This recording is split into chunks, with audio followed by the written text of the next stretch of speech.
बात करते हैं वास्तविक संख्याएं। कौन सी संख्याएं? वास्तविक संख्याएं। प्रश्नावली 1.1 में पहला क्वेश्चन क्या बोल रहा है कि निम्नलिखित संख्याओं को अभाज्य गुणनखंडों के गुणनफल के रूप में क्या करना है? व्यक्त करना है। अब दिया गया है 140, तो हमको 140 को क्या करना है? तोड़ना है। किस रूप में तोड़ना है? गुणनखंड के रूप में, है ना। तो इसको अपन सबसे पहले इसकी गुणनखंड कर लेते हैं 140, है ना। जब भी संख्या की इकाई में क्या आता है? शून्य, तो किसका भाग चला जाएगा? 2 का, ठीक है ना। 2 सत्ते 14, कितना आ गया? 70। फिर 2 का चला जाएगा, 2 तिया 6, बचा कितना? 1। कितना हो गया बेटा यहाँ? 10। 2 पंचे 10। क्या अब 2 का भाग जाएगा? नहीं जाएगा। तो किसका जाएगा? 5 का। तो 5 सते 35 और 7 एकम 7, ठीक है ना। तो इसका अपन क्या कर लेंगे? गुणनखंड कर लेते हैं। 140 बराबर 2 गुणित 2 गुणित 5 गुणित 7। अब 2 क्या क्या बन रहा है? युग्म बन रहा है। तो 2 का युग्म बन रहा है, अर्थात 2 की घात 2 गुणित 5 गुणित 7। ये हमारा क्या हो गया? आंसर हो गया। क्या हो गया बेटा? आंसर। इसी तरह दूसरा को सवाल क्या दिया है? कितना दिया हुआ है? 156। कितना दिया हुआ है? 156। इसी तरह बिल्कुल सेम इसके भी क्या करना है? गुणनखंड निकालना है, ठीक है ना। तो क्या करेंगे? 156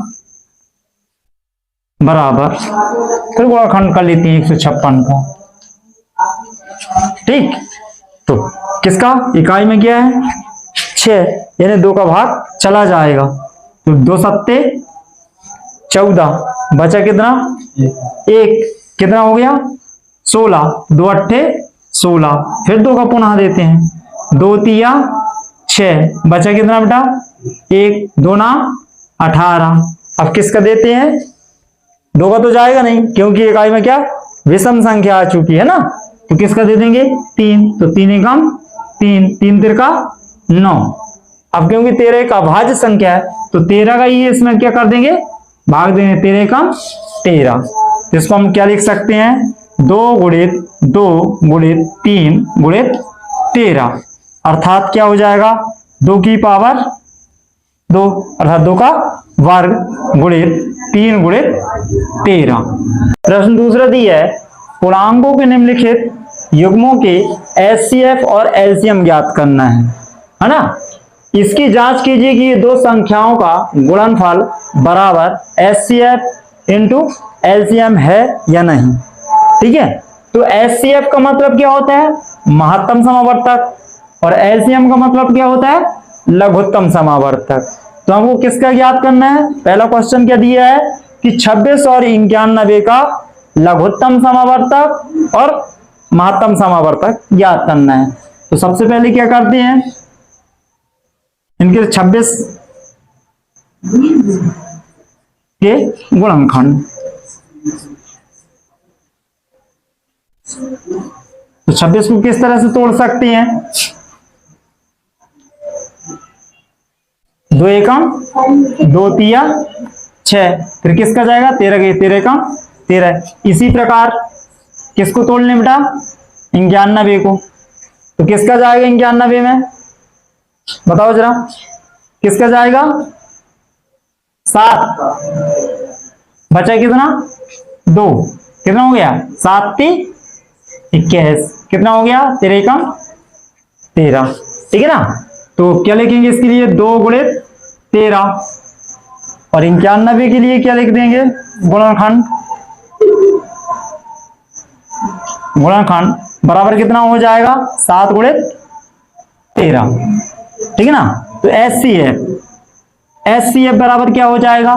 जो दोनों के गुणनखंडों में प्राप्त हुआ हो, ठीक है ना। तो हमें क्या प्राप्त हुआ है? दोनों गुणनखंडों में कितना प्राप्त हुआ बेटा?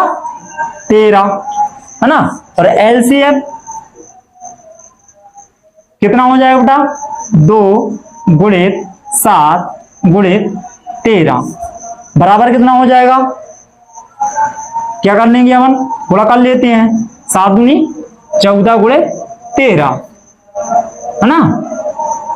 तो कितना हो जाएगा, 12 की 2, हाथ लाइए 1, 3 एकम 3 और 1 4, 4 का 4, 1 का 1, तो कितना आ जाएगा बेटा 182।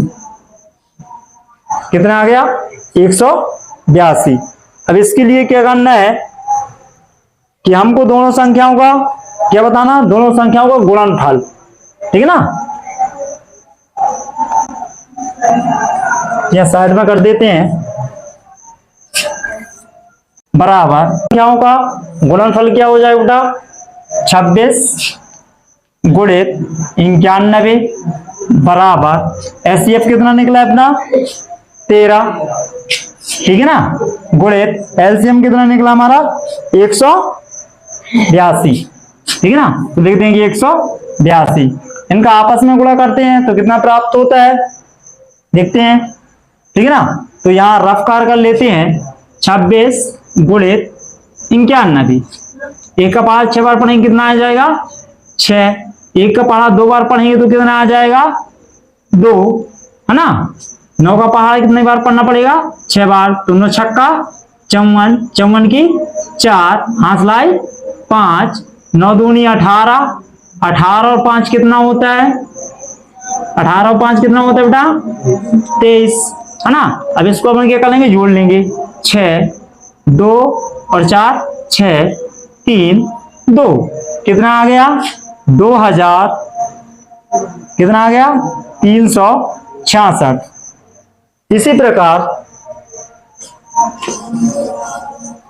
प्रकार क्या करेंगे 13 गुणित 182 करते हैं, 2 तिया 6, 2 एकम 2, 8 ती 24 की 4, हाथ 2, 8 एकम 8, 8 2 10 गुणित 3 का 3, 1 का 1, क्या करते हैं जोड़ लेते हैं, 6 4 2 6, है ना, 3 का 3, 1 1 2, कितना हो गया 2 3 6 6, अर्थात